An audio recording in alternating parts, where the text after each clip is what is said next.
Well, my confidence is growing with RC jets, so does the collection. Now we've got our second EDF, official EDF jet. This is a F-16 Falcon. It's the same make and design as the F-15 Eagle that we recently flew on the channel by e-flite. Obviously a very different look. So I'm hoping that it performs a little differently because I want to experience a little bit more in the jet world, but I also don't want to take too big of a leap into the next step because this is now just my second jet. Flying on 4S power, this is going to be quick, but not too crazy fast. I've seen some 6S jets at our field and they seem to be really, really fast. So hopefully someday I step into that realm. Now you'll notice that this jet is a little bit different with the air intake on the front. We have one cowl here rather than two scoops sucking in air, although really it was just one. And one 64mm EDF jet there, or fan, ducted fan on the back. Brushless, of course. This has safe flight on for my maiden flight. I'm happy that that's there. And then if it's a successful maiden, I've got another battery in this video, I'm gonna turn safe off. But in both flights, I should have AS3X auto flight stabilization turned on. I'll have the perfect battery linked in the description box below for you guys if you're interested in this jet. I'll also have the jet down there, and I think the perfect transmitter to go along with this. This is a universal transmitter, so you can pair up multiple planes to one transmitter. Very worth the investment if you're gonna really get into the hobby and enjoy multiple planes. You can save some money that way. Let's put it in the air, have some fun. Well, my confidence is building with the Eagle. I've actually put 6 packs through it, but even with that confidence being a bit higher, even though this is a very similar jet, a little nervous. I'm always a little nervous on maidens, but it's also an anxious, fun nervous. So let's see if we can get a nice quick takeoff. There we go, we're in the air. And with safe on, I just don't feel like I have any lift right now. I actually don't have much. I have to give a lot of throttle to get any lift at all. So I need to probably make some adjustments on the elevator. A lot of throttle and a lot of elevator in order to gain any lift. So I think that I just need to adjust those push rods back some. Just unscrew the clevis a little bit. We'll get a nice flyby once though. I think we should be able to pull that off before I land it, but I'm definitely gonna come in for a landing and we'll probably just take safe off. There we go, look at that. So when you have safe on a plane like this, basically it's just not gonna let you bank all the way over. You can't do any rolls or loops, which is really good for a new pilot. And yeah, my flight is wide and open right now, but when I land this and take that safe off, I'll get it a lot closer and we'll have some more fun with it. So I think that's what I want to do. The plane flies and that's all I needed to know with the safe on. So we'll rely on AS3X to help keep me nice and smooth and stable, but I want to take that safe off because I'm already ready to open it up. So let's just do it. Get a nice smooth landing, hopefully. Bleed off some of that speed. And okay, we're down. Hit a little hard, but okay. Let's turn that off. Okay, safe is turned off and I adjusted my push rods to be out about 2 more turns. So have a lot more elevator control with safe turned off. There we go. A lot more lift. It feels really good now. Still need to keep it up to about 3/4 throttle or so. I'll do some close flybys. I need some trim on this one. That's part of the problem too. How's that look, Abby? Don't go below the tree lines. Okay. We lost our son. Yeah, I still need a little more elevator trim, but it's feeling really good in the sky.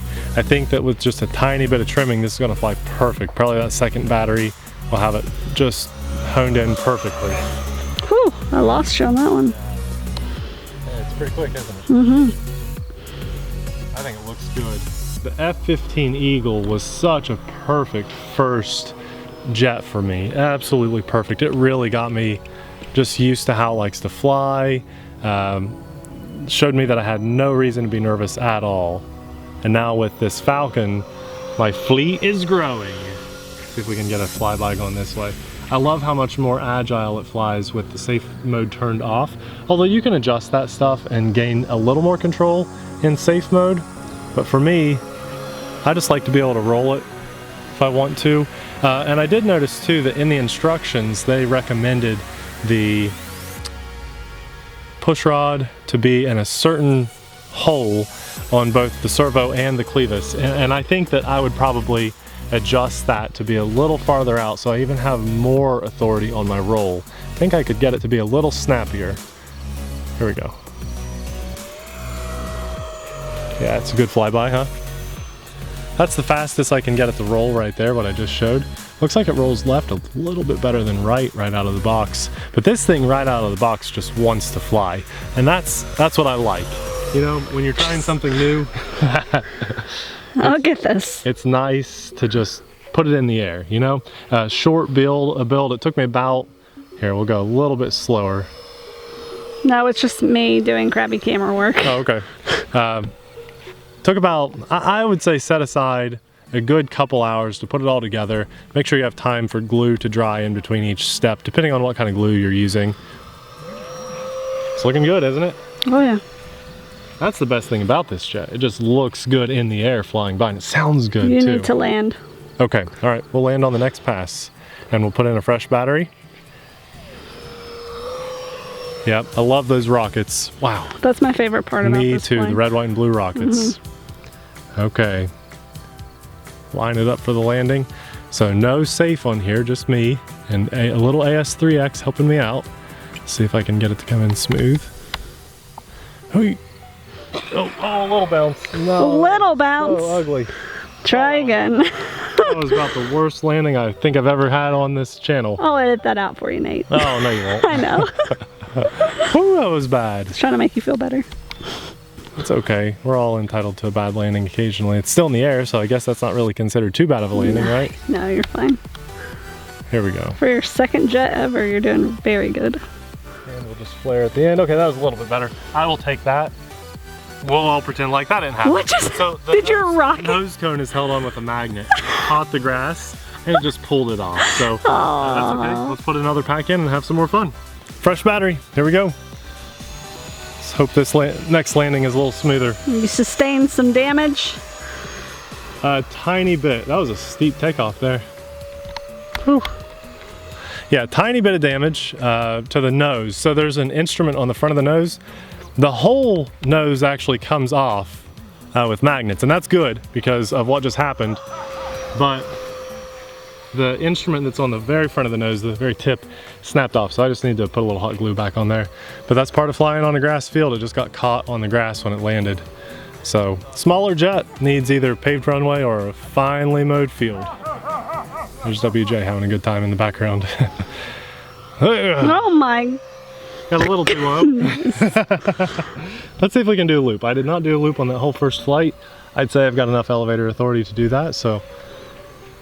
Oh man, this is way tighter than the F-15 that I had set up. That was almost unreal how that loop looked. That did look weird. Yeah, it was But pretty cool. tight. It was cool. We'll do that again. Kind of weird.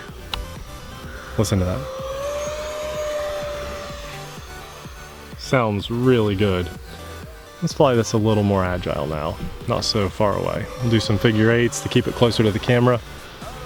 And let's do another loop with less speed. Pulled it off just fine. Yeah, I like this. This is fun.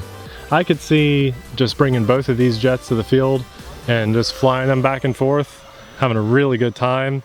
I want to get better at jets. I want to keep improving my skills. So I think these two are probably a really good spot for me to just bang around and beat up at the airfield and keep having fun with them.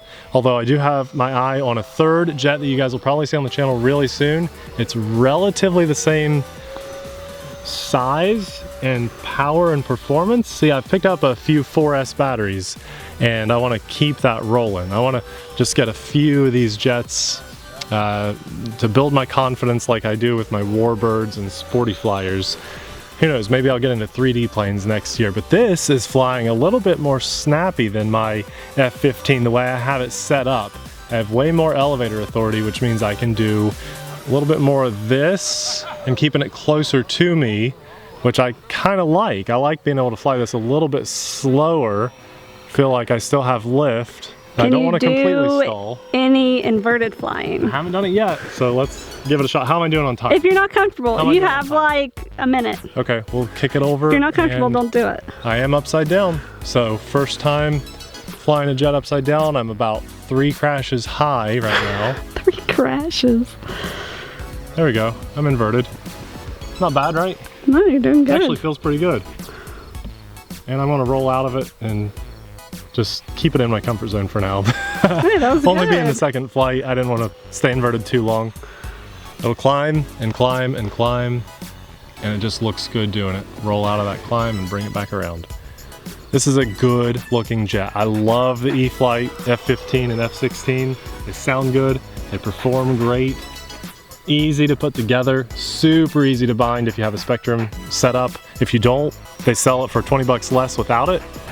And you can bind it to whatever transmitter that you use. So that's a good thing. I love when they give you the option. They don't force you to get into something that you know, the transmitter I'm using, although it's kind of a budget option, it's still $200. So it's really nice that they give you the option to use your own transmitter if you don't have Spectrum. Although this was so easy to pair up, super easy. And to have that safe option, it's really nice. How am I doing on time now, Abby? You should land. Okay. Yeah, this was a much more fun flight. And actually the flight characteristics are different of both of these jets. And I have to just, get quiet on the landing. Oh, still fast. You come in very fast. That was fast. Yeah, that was fast. I needed to bleed off a little bit more speed. I still need to do a little bit of trimming on the elevator, but overall, very happy with that flight. Well, I can't tell you how much fun it's been trying out EDF jets. I don't know why I waited so long. I think I was just kind of afraid, and I never really watched anyone else transition into EDF jets. I just thought it was like a skill set you had to have. You just need to be good at it. But if you can fly any 4-channel plane, you can fly an EDF jet. They may fly across the sky just a little bit faster, especially a setup like this, or a lot faster if you get into a big, expensive jet. But really, it flies just like any of my warbirds that I have, or a sporty flyer, and that's good to know. I think a lot of you guys watching probably are in the same boat as me. You like flying your warbirds, maybe a little afraid of something like this. Had a conversation with a good friend of mine that actually said that exact thing after we did the F-15 Eagle. He said, I've held off, honestly, because I'm afraid to fly it. But after hearing that, you know, my experience, he knows he's safe to get in the air now. And he actually picked up one of the F-15 Eagles too. So, you know who you are. But there's probably a lot of people in that same boat. The only issue I had with this was my instrument on the front snapped off. A tiny bit of hot glue or foam safe glue will fix that, and probably put a little tape around that to reinforce it. Other than that, it was really fun to fly. As far as ease of flight, it was just as easy as the F-15, although I seem to have had a better first experience with the F-15. I didn't need to trim up the elevator like I did as much. So I will say that for me, that was a better beginner experience. This one, I had more elevator authority, and so I was able to perform tighter loops and even come to a slower flight in the air. I felt like I had a little bit more lift on this one, so that was fun. I like that they fly differently. They look way different enough to look really good beside each other and good on the wall. A proud thing to have on display, even with the instrument broken off. And you know what? They come in under 200 bucks, so I'm really happy with that. If you guys are interested, I'll have it linked in the description box below. I actually highly recommend you pick up either one of the two. They're both amazing jets. We'll also link my favorite transmitter to pair with this, and I highly recommend picking up the battery that we're flying on. Although you're not gonna get a 6 or 7 minute flight on this because it is an EDF jet, it's a really good battery to put in there. It fits perfectly, provides a perfect CG, and that's a good headache not to have to worry about. Get the right battery the first time. Thanks a lot for watching. We'll see you in the next video. Bye. That was not right. Thanks a lot for watching. We'll see you in the next video. Bye.